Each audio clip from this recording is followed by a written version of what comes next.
नीतीश कुमार जिंदाबाद जिंदाबाद जिंदाबाद। मुख्यमंत्री कैसा हो? नीतीश कुमार जैसा हो। नीतीश जिंदाबाद जिंदाबाद जिंदाबाद।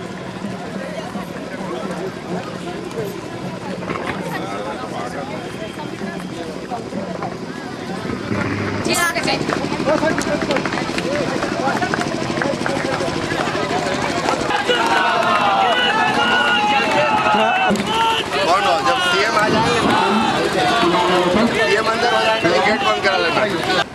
और उत्तरांचल योजना की डॉक्टर महिलाओं से बातचीत करेंगे।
अच्छा लगा है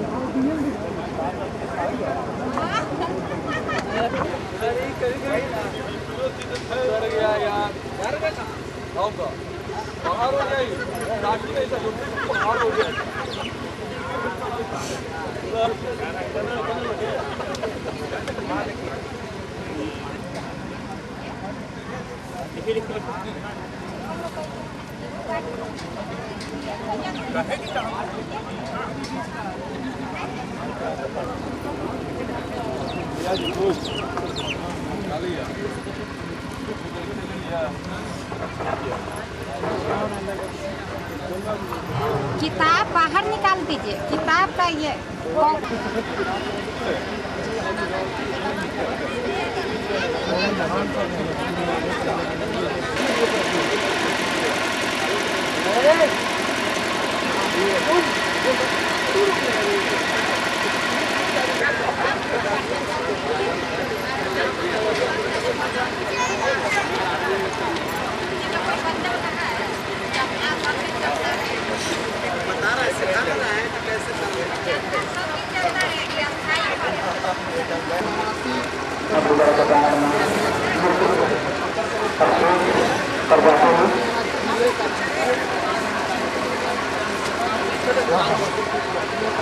रिपोर्ट कार्ड जारी करेंगे।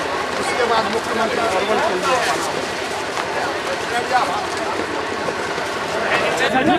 नीतीश कुमार जिंदाबाद।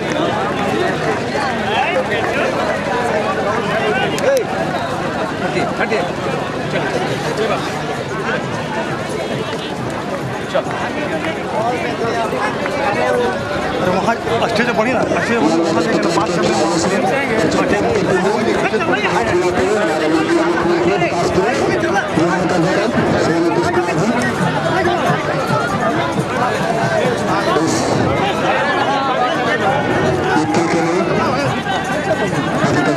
चुका है। उसके लिहाज के बाद मुख्यमंत्री यहाँ पर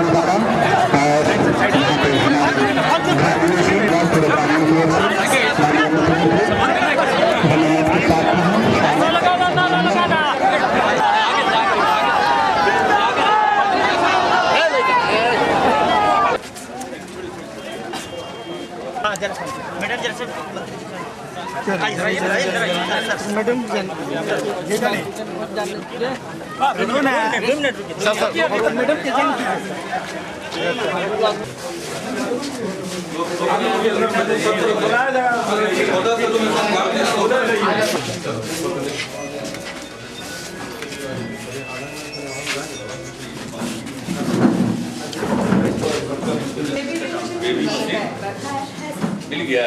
कहाँ पर रखी? के पास नहीं होगा, आंगनबाड़ी सेंटर उसके पास नहीं।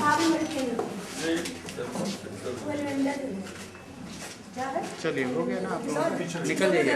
जॉब की दवा है, जॉब की। कहाँ की जॉब? पेट की जॉब? कहाँ की जॉब? दिमाग की जॉब।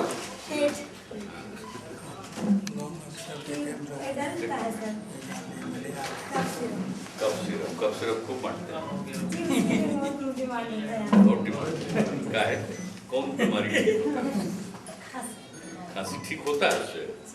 ये पी के आनंद में खरीदा क्या सर्जन साहब? कब सिर्फ पे कोई मतलब है? सब जगह हल्ला करता है इसी के लिए। ये दे दिया तो सोचता दवा मिल जाए। ये एंटी कॉम्प्लेक्स सिरप में दिया था।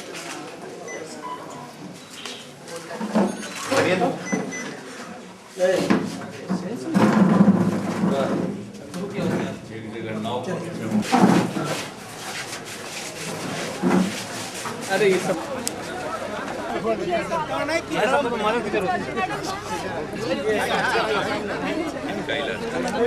बाहर इलाज करवाना पड़ेगा, रेफर करके और बाकी नहीं लगेगा करवा दीजिए प्रॉपर गाइड। यही बड़का डॉक्टर है जिला के, सबसे बड़का डॉक्टर हो जाएगा।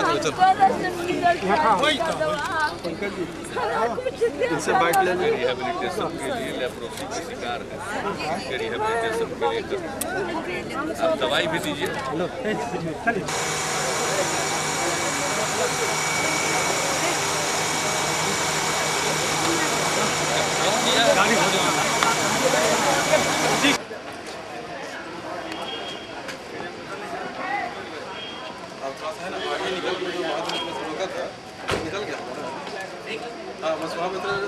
मैडम तो ये डेली चलता है इसका पूरा सब्जी डालते हैं, पालक, टमाटर, कद्दू, बैगन, बोरा, आलू, नेनुआ, जो सब्जी हो सब सीधे में जो सब्जी खाता है जी सब। तो क्या दिन में कब मिलता है उसका घर? और उसके बाद बन के तैयार, खाना बन के तैयार।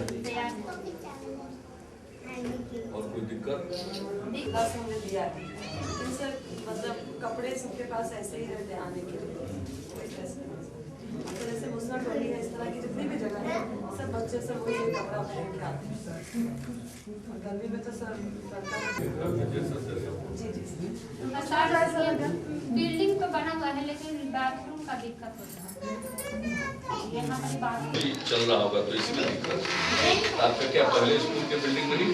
कन्या प्राथमिक विद्यालय बहुत पुराने नहीं, लेकिन बिल्डिंग का तो इस्तेमाल करना चाहिए। स्लीपिंग वाला चापाकल है, बाथरूम जोड़ना है।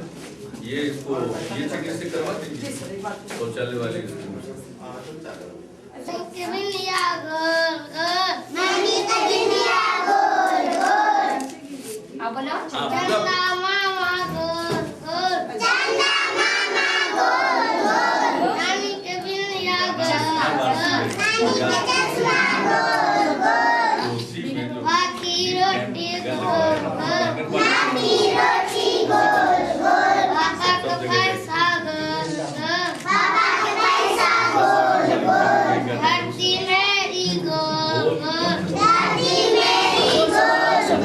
सारी दुनिया गोलम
प्रिंसिपल ऑफिस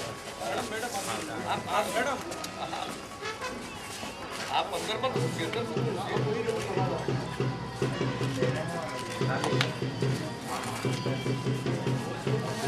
डिजाइन का सब किया गया।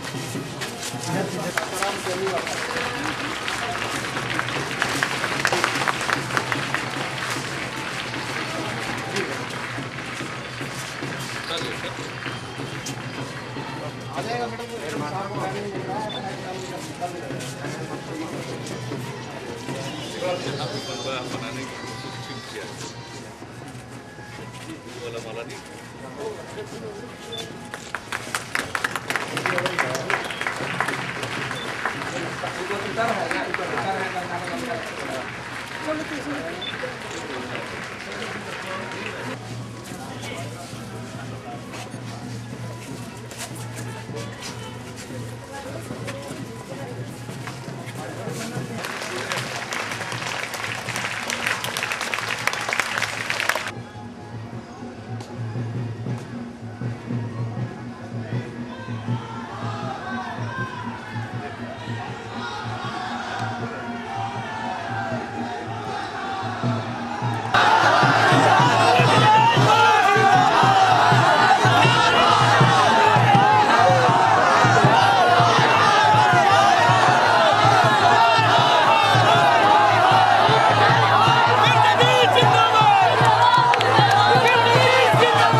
बाहर करो अंदर अलाउ नहीं है बाहर नहीं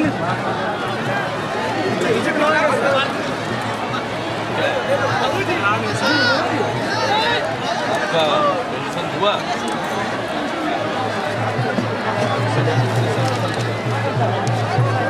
दिए थे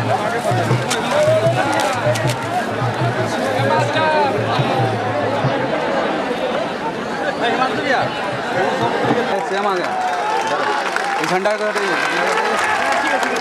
अरे इधर इधर आ गई यहाँ स्टेज पे आ गए। हाँ ध्यान दे रहे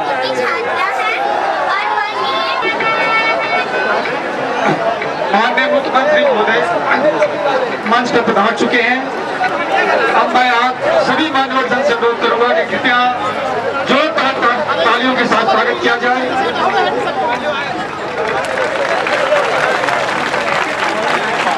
अब अपनी सांस्कृतिक परंपरा के अनुसार माननीय मुख्यमंत्री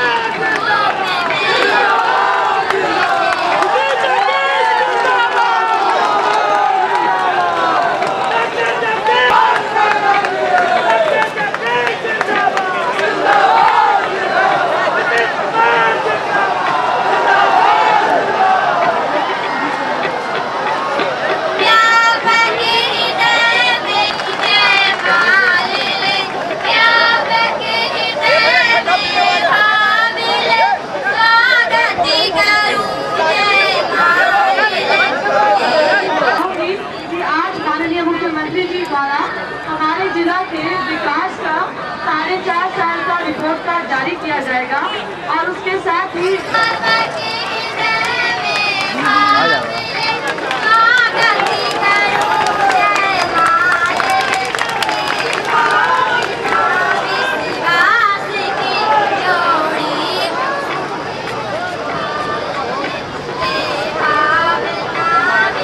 और अन्य विशिष्ट अतिथियों द्वारा रिलीज किया जाएगा।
वर्ष 2007 से कुल 3 स्वयं सहायता समूह जो सब्जी उत्पादन और डेयरी उद्योग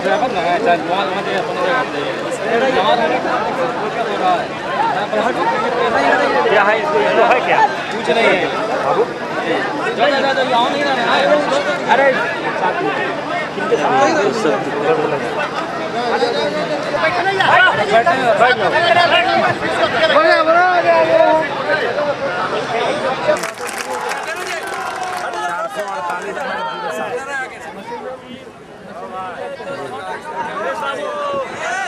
मीडिया के यहाँ उपस्थित सभी पत्रकार बंधुओं और इस तपती धूप में भीषण गर्मी की परवाह किए बगैर उपस्थित बहनों और भाइयों, आज विश्वास यात्रा के क्रम में आपके बीच उपस्थित होने का सौभाग्य मिला है। जहानाबाद जिला 21वां जिला है। इसके पहले 5 चरण में हमने 20 जिलों की यात्रा पूरी कर ली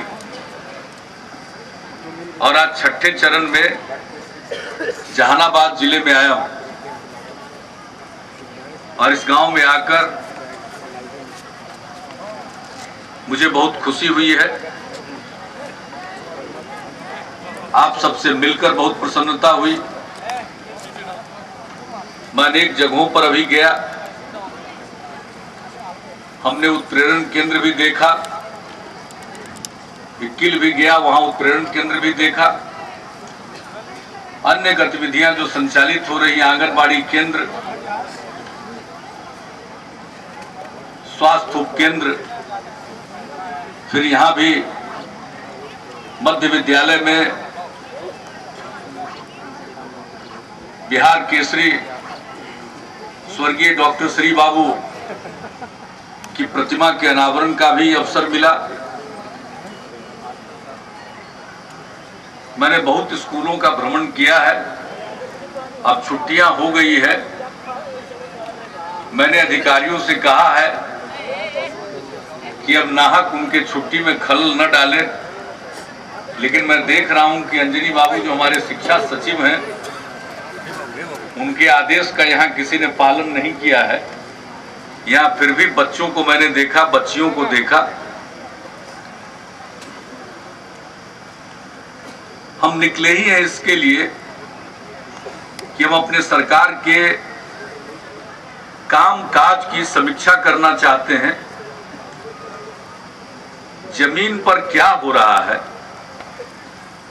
उसको हम स्वयं देखना चाहते हैं। ये यात्रा हमने 29 अप्रैल से शुरू की और पश्चिम चंपारण जिले के एक आदिवासी बहुल गांव से हमने शुरू किया था। बगही गांव था।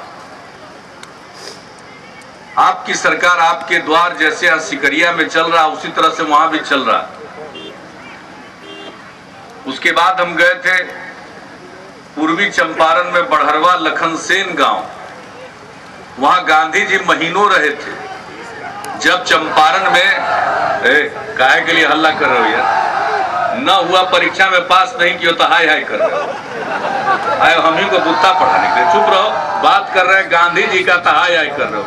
ये हालत में कहियो सिपाही में होगा। और समझ लीजिए जब ऐसे ही हाय हाय वाला का सिपाही में हो जाएगा तो जनता हाय हाय करेगी या ही आराम करेगी। ऐसे ही लोग जब कभी भर्ती हो जाते हैं तो क्या नतीजा होता है? जनता परेशान होती है। अब फोटो तो छपता नहीं है कभी कभी अखबार में, सिपाही जी आनंद में है या जनता कष्ट में है। अरे सिपाही का भर्ती बिल्कुल टाइट हो रहा है। अब कोई गड़बड़ी होगी तो गड़बड़ी करने वाले को हम सीधे उन पर सख्त से सख्त कार्रवाई करेंगे। एक गड़बड़ी हम किसी भर्ती में नहीं होने दे सकते।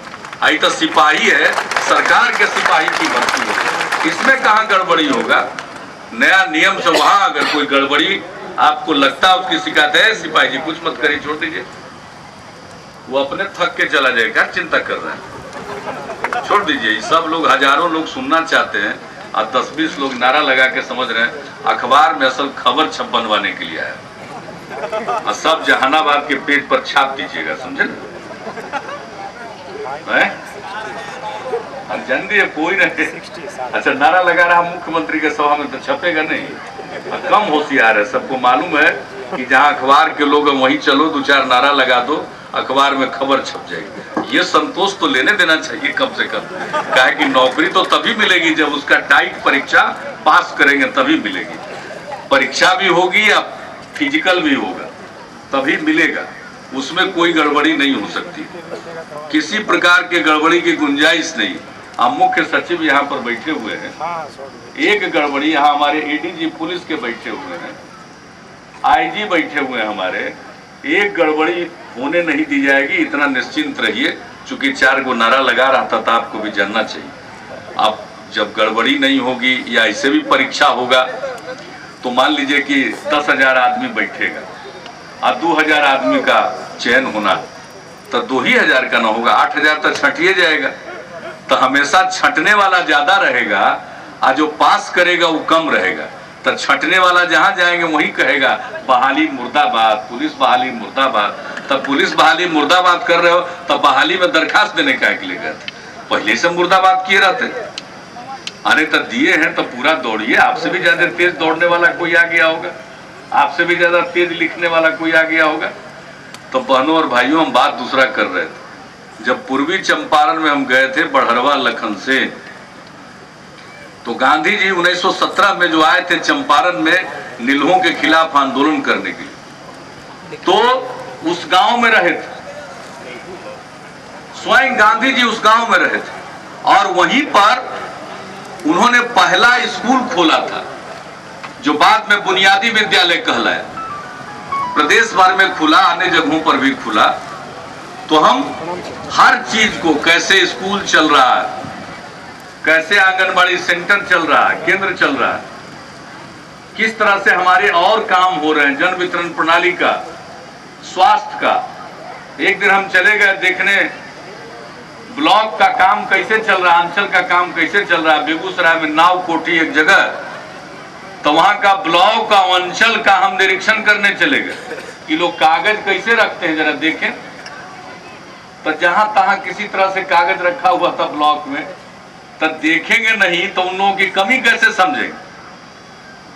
सब दफ्तर को देखना है, कलेक्टर को देखना है, एसडीओ को उसके पहले देखना है, कमिश्नर को देखना है, सब लोगों को जाकर के देखना है, तब ना काम ठीक होगा। तो ये सब काम तो बंद हो गया था सरकार का। तो आपके आशीर्वाद से हम यहाँ पहुंचे हैं, तो यही सब काम में हम लगे रहते हैं और लोग बहुत दूसरा काम में बिजी रहता है। हम इसी सब काम में रखते हैं कैसे काम को ठीक करें। तो चले गए देखने। अब एक दिन हम चले गए देखने मुंगेर जिला में खैरा गांव में, वहां पानी में फ्लोराइड पाया जाता है और फ्लोराइड जिस पानी में रहता है, यानी जो बर्दाश्त करने की सीमा है उसके बहुत ज्यादा फ्लोराइड जहां पानी में रहता है तो मनुष्य को अपंग कर देता है।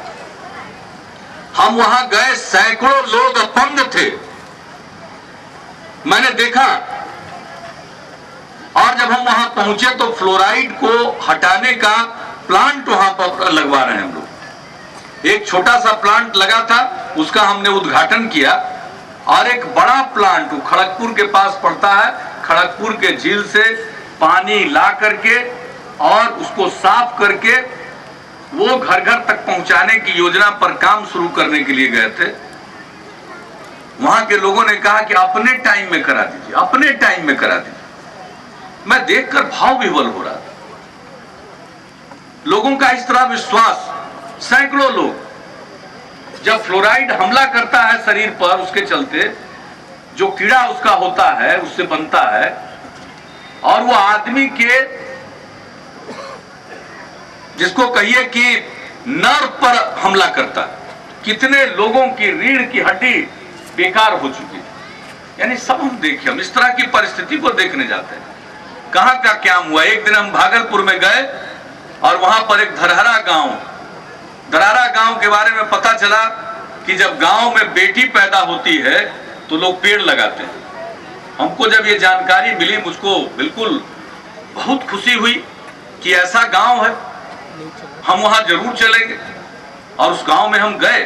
उस गांव की एक पुरानी परंपरा, जिसका जितना सामर्थ्य बेटी के पैदा होने पर फलदार वृक्ष लोग लगा देते हैं और वो फल देता है वृक्ष, उसके बिक्री से जो पैसा आता है लड़की के नाम से लोग जमा कर देते हैं ताकि शादी के समय वो काम आए। और जगह लोग लड़की के पैदा होने पर मन में एक मायूसी आ जाती होगी, लेकिन वहां खुशी मनाते हैं। माँ लड़की को गोद में लेकर बैठती है और वृक्ष रोपने का उत्सव होता है। हम उस गांव में गए, एक बच्ची का जन्मदिन था, तो उसके माँ बाप ने, उसके दादा ने मेरे हाथ से भी पेड़ लगवाए। तो बिहार में एक से एक काम हो रहा, हम तो यही कहने आए। अब पेड़ वगैरह की कमी हो गई है हमारे मगध क्षेत्र में, ये अभियान शुरू करना चाहिए। वहां हमने देखा नारा लगा रहे लोग पर्यावरण के पक्ष में, पर्यावरण को बचाएंगे, एक कन्या पर 10 पेड़ लगाएंगे। ये कोई मामूली बात नहीं, ये किसी सरकार ने नहीं किया, लोगों ने स्वयं किया। और लोगों ने स्वयं किया, हमको मालूम हुआ, हम गए और इसका प्रचार प्रसार होगा। देश को कौन कहे, देश के बाहर के लोग भी जाएंगे, कोई मामूली बात नहीं। एक तो नर नारी समता की बात है, हमारी लड़कियां हर क्षेत्र में अच्छा कर रही हैं। हमने अभी अपनी सरकार बनने के बाद कुछ काम किया। लड़कियां स्कूल कम जाती थी, गरीबी के कारण माँ बाप नहीं भेज पाते थे। हमने सब लड़की को मिडिल स्कूल में जाने पर पोशाक के लिए, जूती के लिए और एक बैग के लिए किताब कॉपी रखकर ले जाने के लिए हर लड़की को, चाहे किसी भी जात बिरादरी की हो, एपीएल परिवार हो जाता है। चाहते हैं कि उसका अनुकरण सब जगह लगे, पेड़ भी लग जाएगा। पर्यावरण की रक्षा, देख रहे हैं कितना गर्मी, इतना गर्मी वाला इलाका थोड़ी है हम लोगों का, लेकिन आजकल तो सब जगह गर्मी पड़ने लगी। शिमला में लोग जाते थे, गर्मी लगा, वहां पंखा चलने लगा, ये हालत हो गई है। जो जगह ठंडा माना जाता था वहां भी गर्मी पड़ रहा। मौसम का कुछ ठिकाना ही पता नहीं चल रहा। अभी 2 दिन पहले पढ़े कि चंडीगढ़ में तापमान घट के हो गया 20 डिग्री सेंटीग्रेड। अभी इस मौसम में बर्फबारी हो रही है कई जगह पर। माने मौसम बदल गया, मौसम का मिजाज बदल गया। कहीं गर्मी, दिल्ली में इतनी गर्मी नहीं, बिहार में इतनी गर्मी, पता नहीं पानी कितना पड़ जाएगा, क्या हो जाएगा। तो ये जो मौसम का चक्र बदल रहा है, उसमें एक बड़ा कारण है कि पेड़ नहीं, पेड़ की कमी होगी। तो हम जानबूझ करके धरारा गए दोनों बात की, एक तो लड़की की इज्जत और दूसरा पर्यावरण की इज्जत। और जब नारा लगा पर्यावरण को बचाएंगे, एक लड़की पर, एक कन्या पर 10 पेड़ लगाएंगे, तो जो काम भागलपुर के एक गांव धरहरा में हो सकता है, वो गांव दूसरे गांव में क्यों नहीं हो सकता। इसलिए हम आपसे अपील करेंगे, इस पर गंभीरता पूर्वक सोचिए। पेड़ लगाने में कोई नुकसान नहीं है, फायदा ही फायदा। आप फलदार वृक्ष लगा दीजिएगा तो फल भी खाइएगा। तो हम तो इस विश्वास यात्रा के क्रम में इसी प्रकार से विभिन्न गांवों में जा रहे हैं और देख रहे हैं, अलग अलग किस्म के काम को देख रहे हैं। तो यहाँ भी आ जाने का मौका मिला है। हमने बहुत कुछ काम देखा। जो कुछ बच्चियां हैं जो स्कूल नहीं जा पाती हैं, वैसे बच्चियों को स्कूल में लाने या भेजने के पहले रख करके 11 महीना पढ़ाया जाता है। आज हम गए उन बच्चियों को, नाम लिखना आ गया, सब कुछ आ गया, उतना सीख जाएगी तो 3रा क्लास के लायक होगी तो 3रा में, 4था के लायक होगी तो 4था में, जैसा आयु और जितना वो सीख पाई उसको वहां नाम लिखा दिया जाएगा। हम नहीं चाहते कि एक बच्ची बाहर रहे, एक बच्चा बाहर, सबको पढ़ना चाहिए। हम लोग जब आए थे तो बिहार में 33 लाख बच्चे स्कूलों के बाहर थे। अब हम लोगों ने जो काम शुरू किया उसका असर इतना पड़ा है कि अब स्कूल से बाहर रहने वाले बच्चों की संख्या हो गई है घटकर 7,70,000, मान लीजिए 8 लाख। एक बच्चे को बाहर नहीं रहने देना। हम चाहते हैं कि सब पढ़े। अभी हम गए थे उत्प्रेरण केंद्र में तो बहुत अच्छा, लोगों ने खुद गीत बनाया था लड़कियों ने, और गीत गा करके सुनाया और कहा कि हम पढ़ेंगे, अनपढ़ नहीं रहेंगे और किसी से ठगाएंगे नहीं, पढ़ लिख जाएंगे। ये बहुत बड़ी बात है, ये हम सब जगह कह रहे हैं। और मैं इस बात के लिए उत्प्रेरण केंद्र को धन्यवाद देता हूं। जो लोग भी गीत की रचना में थे मैं उनको बधाई देता हूं। यही बात हम सब जगह कहते हैं, चूंकि आदमी पढ़ता लिखता नहीं है, जानता नहीं है, उसको ठग लेता है। अभी इंदिरा आवास में बताइए, हो गया कि गरीबी रेखा में ऊपर नाम उसको पहले, नीचे नाम उसको बाद में, प्रतीक्षा सूची बन गया। अब बैंक में खाता खुलवा के पैसा दिया जाएगा, तो हम लोग तो समझ गए कि अब कोई गड़बड़ नहीं होगा।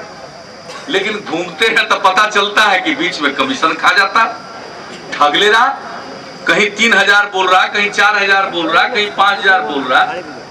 तो हमारे सब अधिकारी हैं, मुख्य सचिव हैं, सारे लोग हैं। हमने एक दिन कहा कि भाई आप लोग इतना पढ़े लिखे हैं, आप पढ़ लिख करके इतना बड़ा परीक्षा पास करके तब आप IAS बने, IPS बने, और योजना बनाया गया कि अब कोई ठगेगा नहीं, गड़बड़ नहीं कर सकता। और देखिए गांव का ये ठग टाइप का आदमी कैसे इसी में से रास्ता निकाल लिया। हम लोग तो खुलवा दे रहे हैं काम, तब वो निकाल लिया। तो हमने कहा इस सब जितने अफसर हैं उनके लिए बहुत बड़ी चुनौती है कि आपका पढ़ना लिखना और काबिल रहना बेकार हुआ। गांव में कम में जानता है वही सबको ठग लेता है। आप ही को चुनौती दिया, रास्ता निकालिए कोई, नहीं तो सब ही पढ़ाई लिखाई बेकार। तब अब हमने कहा सब SP को, यहाँ के भी SP को कहते हैं, ये जो इंदिरा आवास में ठगी करता, क्या क्या काम करता है। अब मर्द चला जाता है बाहर खेत उत में काम करने के लिए, तो देख लेता है कि इसका नाम तो आ गया है, इंदिरा आवास मिल ही जाएगा इसको। तो एक दो आदमी होता, आपस में बतियाते, जोर जोर से जाता है किसी के घरवा के सामने। गांव में महिला रहती है, घरेलू काम में अपना करते रहती है, तो सुना के कहता है कि अबरी एकरा दिलवा देना। सुन लेती है बेचारी।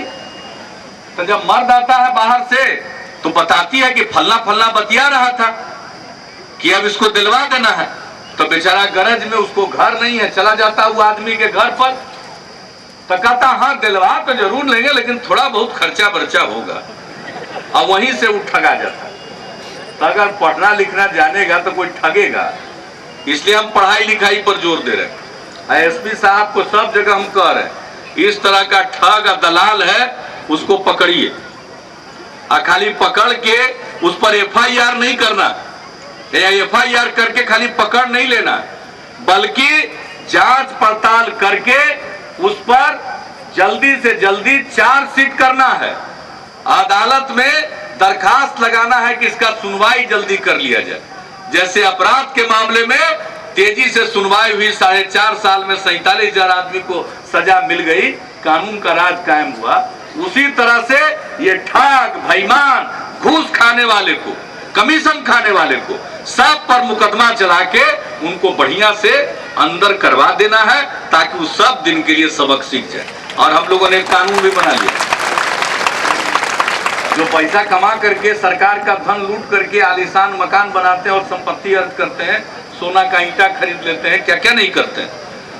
तो उस सब के लिए कानून हम लोगों ने बना दिया है कि अब भ्रष्टाचार में जो धरे जाएंगे उन पर सिर्फ मुकदमा नहीं होगा, बल्कि उनकी संपत्ति भी हम लोग जब्त करेंगे। ये कानून बना दिया, कोर्ट भी गठित हो गया, संपत्ति जब्त करेंगे। वो अपना 7 पीढ़ी का किस्मत सुधारने के नाम पर जो एक से एक आलीशान मकान बनाए हैं, हम वो दिन देखना चाहते हैं कि उनका आलीशान मकान हम लोग जब्त करेंगे सरकार की तरफ से, और उसमें बच्चों का स्कूल खुलवा देंगे ताकि उसका सदुपयोग हो जाए। तो ये सब काम है, लेकिन सबके लिए जरूरी चीज है, जो मूल बात हम कह रहे थे, वो है कि पढ़ना लिखना जानना चाहिए। 40 लाख महिला को अक्षर आंचल योजना के अंतर्गत हम लोग साक्षर बना रहे, ताकि वो जाने, दस्तखत करे। और दूसरा ये ठगी वाला करता, हमने कहा इंदिरा आवास में सबका स्वयं सहायता समूह बना दीजिए, एक साथ बैंक में जाएगी पैसा निकालने के लिए, एक साथ ईंटा खरीदने के लिए जाएगी चिमनी पर, कोई ठगेगा नहीं। कोई अगर ठगने की कोशिश करेगा तो महिला संगठित होकर के आवाज लगाएगी। तो हमारे मीडिया वाले भाई तो सब जगह घूमते ही रहते हैं, ये पहुंच जाएंगे, खबर छप जाएगी, बाहर आ जाएगी, तुरंत कार्रवाई हो जाएगी। तो ये सब काम तो होगा, लेकिन जो सबसे बड़ी बात है वो है कि सब लोगों को पढ़ने के लिए जरूर भेजिए। और जो पढ़े लिखे लोग हैं उनको हम अपील करना चाहते हैं, जो पढ़े लिखे लोग हैं, पढ़ना लिखना जानते हैं, थोड़ा अगल बगल में आप ही के यहाँ काम करता है, अगर वो पढ़ना नहीं जानता है तो उसको पढ़ना सिखा दीजिए। सबको पढ़ना चाहिए। आजादी के इतने वर्षों के बाद में अगर हमारे यहाँ अज्ञानता के कारण, अनपढ़ होने के कारण, और ये मगध क्षेत्र में कोई अनपढ़ रहेगा? आप जरा बताइए, भगवान बुद्ध को यहां से ज्ञान प्राप्त हुआ। ये धरती तो महान धरती है, मगध साम्राज्य था। आज जो भारत का भूगोल है, इससे भी बड़े इलाके पर उसका साम्राज्य फैला हुआ था। आप उस जगह के निवासी हैं और यहां अशिक्षा हो, यहां ज्ञानता हो, यह शोभा नहीं देता। इसलिए आइए हम सब लोग संकल्प लें कि एक एक बच्चे को पढ़ने के लिए जरूर भेजें। लड़का लड़की सब पर जोर है। लड़की को हमने स्कूल पहुंचा दिया, देखा कि लड़का थोड़ा थोड़ा मायूस रहने लगा, देख रहा बहन को तो मिल गया, उसको नहीं मिला साइकिल। तो हमको कहता था अंकल हम लोगों का क्या होगा? तो हमने उन लोगों के लिए भी तय कर दिया कि अब जो भी लड़का भी जाएगा 9वीं क्लास में, किसी भी जात बिरादरी का होगा, एपीएल बीपीएल कोई होगा, लड़का होगा 9वीं क्लास में जाएगा, उसको भी लड़कियों की तरह ही साइकिल योजना का लाभ दिया जाएगा, ताकि एक एक लड़का एक एक लड़की सब स्कूल चलाए। तो आप सबसे यही अपील है कि सबको पढ़ाइए, वातावरण को स्वच्छ रखिए। हम तो इसी सब काम में घूम रहे हैं। बिहार इसी में सबके संकल्प पर सुधरेगा।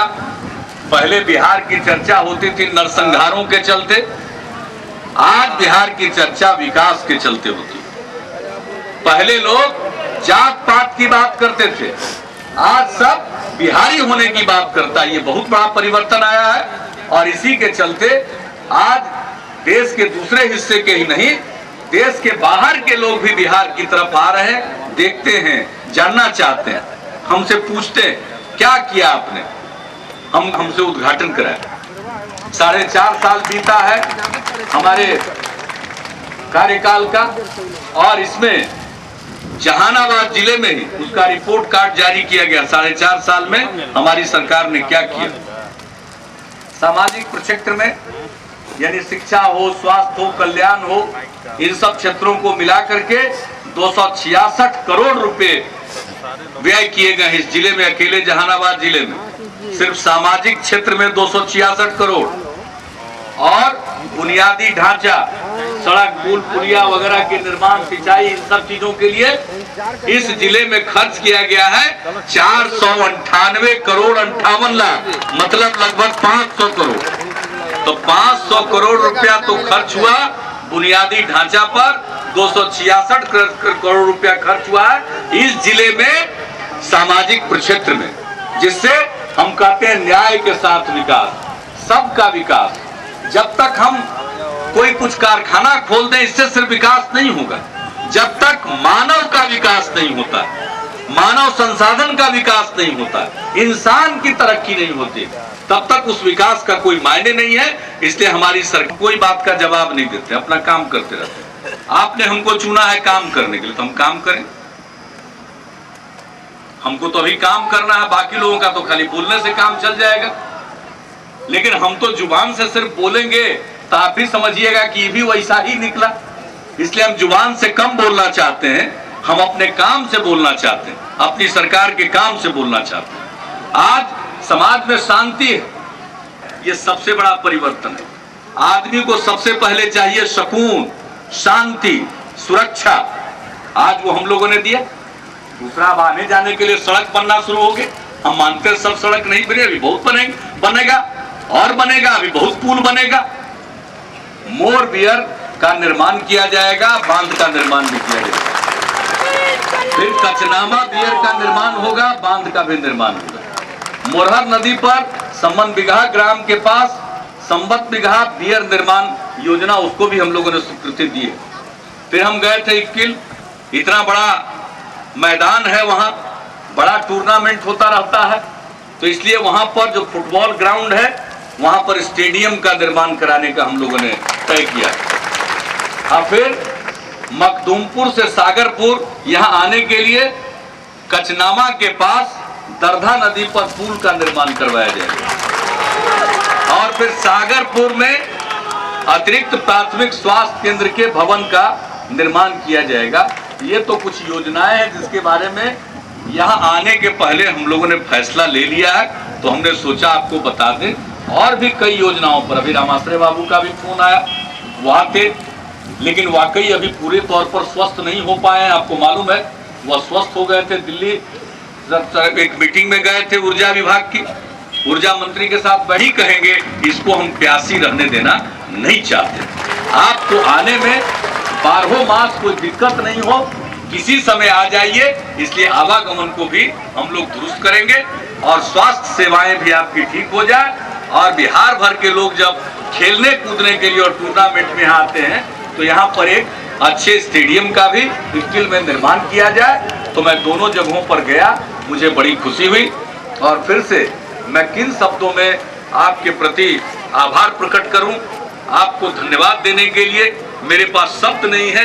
क्योंकि अभी हमने पूछा तो जगदीश जी की जो गाड़ी है उसमें वो तापमान मापने का लगा हुआ है यंत्र, इन्होंने हमको बताया, हमने कहा दिखवाइए, तो ये तो बताए कि बाहर का तापमान अभी हमको बोले जगदीश जी 46 है।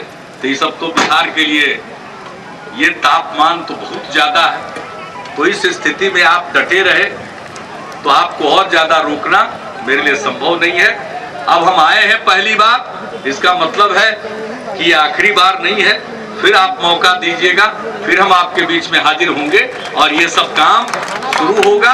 और फिर ये तो आप पर निर्भर करता है कि काम तो हम लोग नधवा देंगे, लेकिन उसका उद्घाटन कौन करेगा ये आपको तय करना। इसलिए जब आप चाहिएगा तो हम ही लोग आके उद्घाटन करेंगे। तो ज्यादा कुछ कहने की जरूरत नहीं है, इतना ही कह करके मैं आपको हृदय से धन्यवाद देते हुए अपनी वाणी को यही विराम देता हूं। और चूंकि हमको जहानाबाद में जाकर अब सारे योजना की समीक्षा भी करनी है, 12 से भी ज्यादा बच गया है, मैं अपनी वाणी को यही विराम देता हूं। आप सबको धन्यवाद देता हूं। जय हिंद।